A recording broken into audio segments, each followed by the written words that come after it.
Hello, Assalamu alaikum. Dear students, here is Naveed Ahmed Saito once again before you with the same topic. In our previous lectures, we studied about fixed prepositions in lecture number 1. Here is lecture number 2 before you. Fixed prepositions, class inter.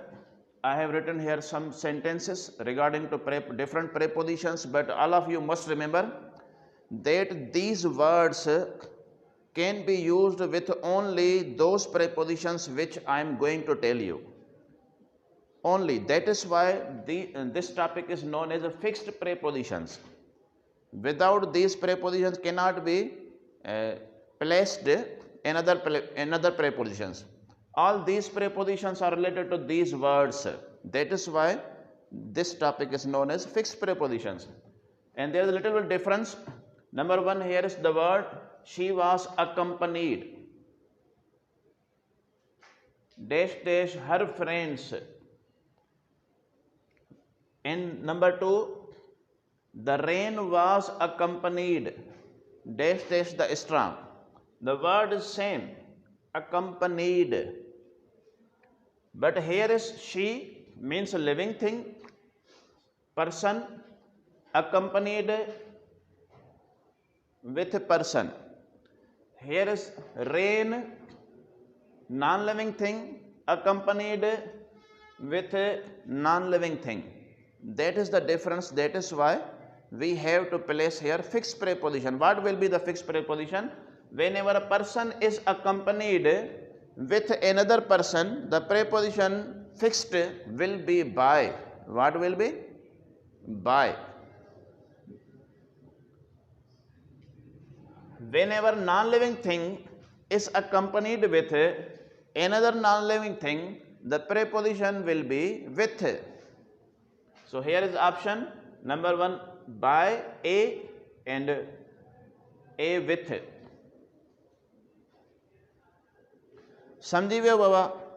तो यानी यह fix preposition इनके चइबो आहे accompanied word सां जॾहिं हिकिड़ो माण्हू कंहिं ॿिए माण्हूअ सां यानी लिविंग थिंग हिकिड़ो पर्सन कंहिं ॿिए पर्सन सां गॾु आहे त बाय प्रेपोजिशन ऐं नॉन लिविंग थिंग कंहिं ॿी नॉन लिविंग थिंग सां गॾु थी अचे त विथ प्रेपोजिशन.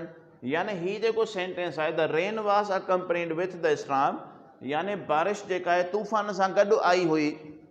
बारिश तूफ़ान सां गॾु आयल हुई, तूफ़ान सां गॾु बारिश बि हुई. हूअ पंहिंजे दोस्तनि सां गॾु आई हुई. That is the difference with the living and non-living. That is why this preposition is known as fixed, and this is also fixed preposition. We cannot replace these prepositions. Instead of these prepositions, another preposition if you put, the sentence will be absolutely incorrect. जुमलो गलत थी वेंदो. गुंजाइश ही कोन्हे का, हिननि में गुंजाइश न हूंदी आहे. ही prepositions जेके आहिनि इहे फिक्स आहिनि. Number 3, corruption creates hindrance dash dash a nation's progress. Option for A for, B to, C with. And number 4, she hindered me dash dash doing homework. हाणे पहिरियों सेंटेंस आहे hindrance. hindrance तव्हांखे ख़बर आहे नाउन आहे. इन जो अदर वर्ड आहे obstacle. OBSTACLE. obstacle, intermission, रुकावट. hindrance हिते नाउन आहे.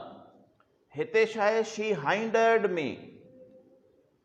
she hindered me doing homework. हिते hindered verb आहे, second form आहे. hinder first form आहे. hinder माना obstacle. हाणे चऊं था त hindrance जॾहिं इस्तेमालु थींदी आहे, corruption creates a hindrance to a nation's progress. पोइ छा preposition पवंदी? To a nation's progress. यानी तव्हांजी फिक्स preposition जॾहिं noun hindrance इस्तेमालु थींदो, इहो यादि रखंदव त असांखे to preposition रखणी पवंदी. she hindered me आहे, verb हूंदो त असांजो हिते ऑप्शन यानी बी ऑप्शन आहे नंबर 3 में, ऐं नंबर 4 में बि बी ऑप्शन आहे जेको थींदो for preposition. she hindered me for doing homework. इन जो मतिलबु आहे त करप्शन नंबर 3 में corruption creates hindrance to a Nations progress. हिक क़ौम जी तरक़ीअ में करप्शन रुकावट पैदा करे थी। करप्शन जेका आहे हिक क़ौम जी तरक़ीअ में रुकावट पैदा कंदी आहे। हाणे जेको नंबर 4 आहे, she hindered me for doing homework, इन जो मतिलबु आहे हुन मूंखे होमवर्क करण खां रोकियो, हुन मूंखे मुंहिंजे होमवर्क करण में रुकावट पैदा कई, हाइंडर्ड कयो। For doing homework, that is why the fix preposition we must place with verb hinder for and with noun hindrance to. That must be remembered.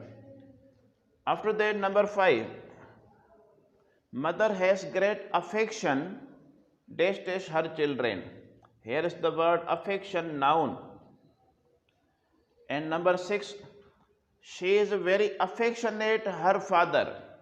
Affectionate is adjective. Affection noun, affectionate adjective. That is why there will be different prepositions with noun and adjective. Noun sa alag pavandi, adjective sa alag pavandi. Kedi pavandi? Mother has great affection for her children. Preposition A option rakhanda se for. याने हिन जो मतिलबु आहे माउ खे पंहिंजे ॿारनि लाइ तमामु वॾी शफ़क़त हूंदी आहे, माउ खे पंहिंजे ॿारनि लाइ तमामु वॾो प्यारु आहे, अफेक्शन आहे, लव आहे, डीप लव। अफेक्शन माना deep love. Number 6, she is very affectionate dash dash her father. याने अफेक्शनेट छा आहे? एडजेक्टिव आहे। She is very affectionate to her father. Affectionate में असां रखंदासीं टू। हूअ बि पंहिंजे पीउ खे तमामु घणी प्यारी आहे, हूअ बि पंहिंजे पीउ खे तमामु घणी प्यारी आहे। शी इज़ वेरी अफेक्शनेट याने लविंग, लविंग हिते थींदो एडजेक्टिव हुन जो अदर वर्ड। याने हिन में असांजी फिक्स प्रोपोजिशन थींदी टू ए ऑप्शन। इन खां पोइ नंबर 7 आहे, we are accountable the captain for performance. ऐं इन खां पोइ नंबर 8 आहे, I am not accountable dash dash his misdeeds. हाणे हिते जेको अकाउंटेबल आहे इहो बि एडजेक्टिव आहे। अकाउंटेबल जो मतिलबु आहे रेस्पॉन्सिबल। त हिन कम जो ज़िम्मेदार केरु आहे? कंहिं ते to home this work was imposed, हीउ कमु कंहिं ते आयद कयो वियो, लागू कयो वियो। Who is responsible for this work, who is accountable for this work. त हाणे अकाउंटेबल जॾहिं कंहिं पर्सन सां तव्हां थियो, ॾिसो we are accountable dash dash the captain. हिते पर्सन आहे, कैप्टन माना गेम जे जो कप्तान हूंदो आहे, हिते बि पर्सन आहे। जॾहिं तव्हां पर्सन, हिकिड़ो पर्सन कंहिं ॿिए पर्सन सां अकाउंटेबल थींदो आहे त पोइ ज़िम्मेदार हूंदो आहे त टू प्रेपोजिशन रखंदा आहियूं। छा रखंदा आहियूं? ऑप्शन में असां टू प्रेपोजिशन रखंदासीं। We are accountable to the captain for performance. असां कैप्टन जे लाइ ज़िम्मेदार आहियूं। परफॉर्मेंस जी ज़िम्मेदारी जेका आहे असांजी उहा कैप्टन जे लाइ आहे। असां कैप्टन खां ज़िम्मेदार आहियूं। कैप्टन असांखे पुछा गुछा कंदो त असांजी परफॉर्मेंस बैड छो हुई। हाणे आई एम नॉट अकाउंटेबल, वरी असां चऊं था त पर्सन जेको आहे पंहिंजे मिसडीड्स जे करे, मिसडीड्स जेके आहिनि यानी मिसबिहेवियर, इल या एविल डीड्स, इन में छा थो थिए त इहो वरी छा आहे? समथिंग आहे। समथिंग जॾहिं हूंदो त असां टू अकाउंटेबल फॉर हिज मिसडीड्स, यानी हुन जी बदतमीज़ीअ जो मां ज़िम्मेदार न आहियां, हुन जी बदतमीज़ीअ लाइ मां ज़िम्मेदार न आहियां, हुन जे बुरे कमनि जो मां ज़िम्मेदार न आहियां। आई एम नॉट अकाउंटेबल फॉर हिज मिसडीड्स। सिंधीअ में त ईअं थींदो, आई एम नॉट अकाउंटेबल ऑफ हिज मिसडीड्स, माना मां हुन जे बुरनि कमनि जो ज़िम्मेदार न आहियां। सिंधीअ में ॾिसो जो जी मीनिंग थी निकिरे, जो माना ऑफ, पर असां प्रेपोजिशन जेका इंग्लिश में थींदी फॉर थींदी। सो इहा आहे, and these are the number 8 and here we move forward number 9. He wanted to atone his sins. हाणे जेको atone compensate करणु आहे, compensate, atone जो मतिलबु आहे compensate। हिते मां लिखियो आहे नंबर 10 में compensate करणु जेको आहे सो पे। हिते मां ही वर्ड्स लिखिया आहिनि त इन एंगल सां he wanted to ऐं मेकअप सां बि फॉर इस्तेमालु थींदो, अटोन सां फॉर इस्तेमालु,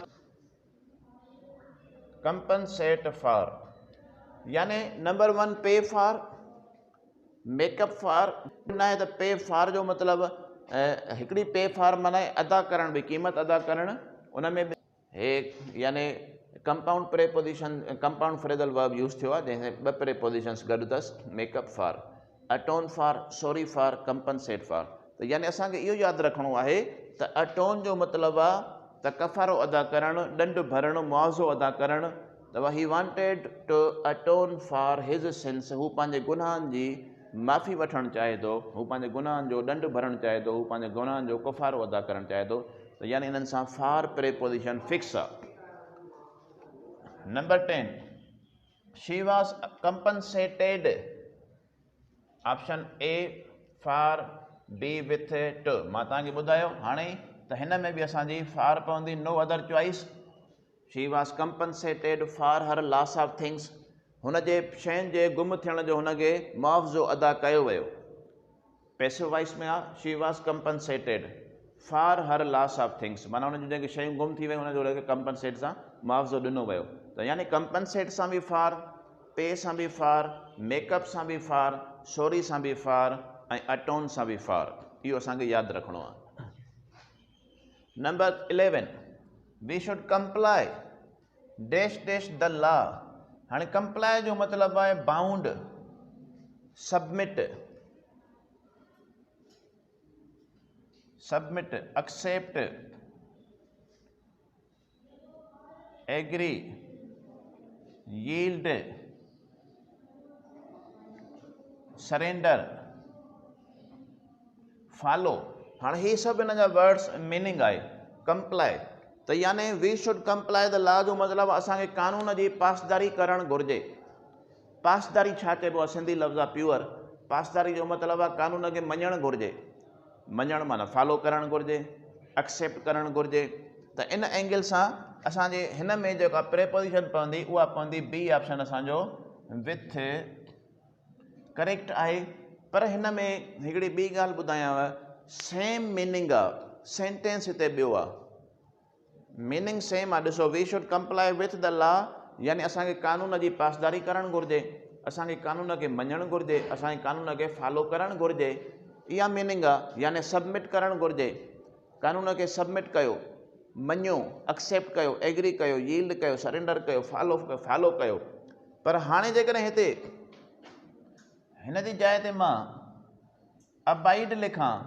त असां प्रीवियस लेक्चर में इहो सम्झाए आयासीं त हाणे प्रेपोजिशन छा पवंदी प्रीवियस लेक्चर में मां इहा पॉइंट कराए आयो आहियां प्रेपोजिशन्स में पोइ हाणे असांखे बाय पवंदी त यानी अबाइड सां वरी बाय फिक्स प्रेपोजिशन आहे जॾहिं त मीनिंग सेम आहे मीनिंग में कोई डिफरेंस कोन्हे को we should abide by the law यानी असांखे हे ॾिसो बाय द लॉ असांखे कानून जी पासदारी करणु घुरिजे सेम मीनिंग असांखे कानून खे मञणु घुरिजे सेम मीनिंग त हाणे हिते यानी इहा बि पॉइंट तव्हां यादि करे छॾियो नोट करे छॾियो वरी मां सेम थो लिखां पंहिंजो जेको असांखे हुयो वर्ड उहो हुयो कंप्लाई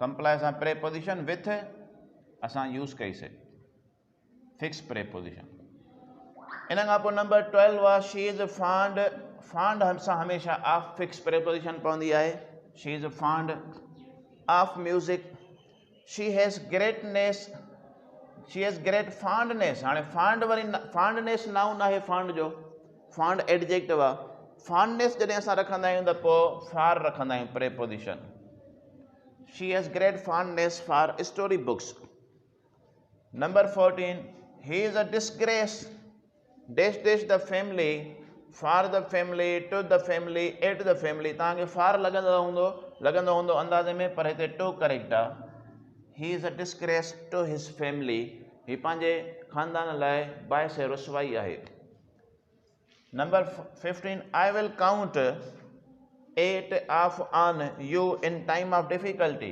हिते फिक्स प्रेपोजिशन ऑन आहे जंहिंजो मतिलबु आहे काउंट ऑन जो मतिलबु आहे रिलाए ऑन इस्तेमालु थींदो आहे डिपेंड ऑन इस्तेमालु थींदो आहे काउंट ऑन इस्तेमालु थींदो आहे इहो छा आहे माना मां मुश्किल जे वक़्त में तव्हां ते दारोमदार रखंदुसि, मुंहिंजो तव्हां ते भरोसो आहे, तव्हां ते मां मुश्किल वक़्त में तव्हां ते दारोमदार रखंदुसि। काउंट ऑन, हिते काउंट ऑन माना ॻणणु न आहे, काउंटिंग न आहे, यानी डिपेंड ऑन आहे, रिलाए ऑन आहे। इहो यानी हिते ऑन प्रेपोजिशन फिक्स आहे। So today here my lecture sums up just now, and see you again inshallah in my next lecture with a new topic. Okay, Allah Hafiz.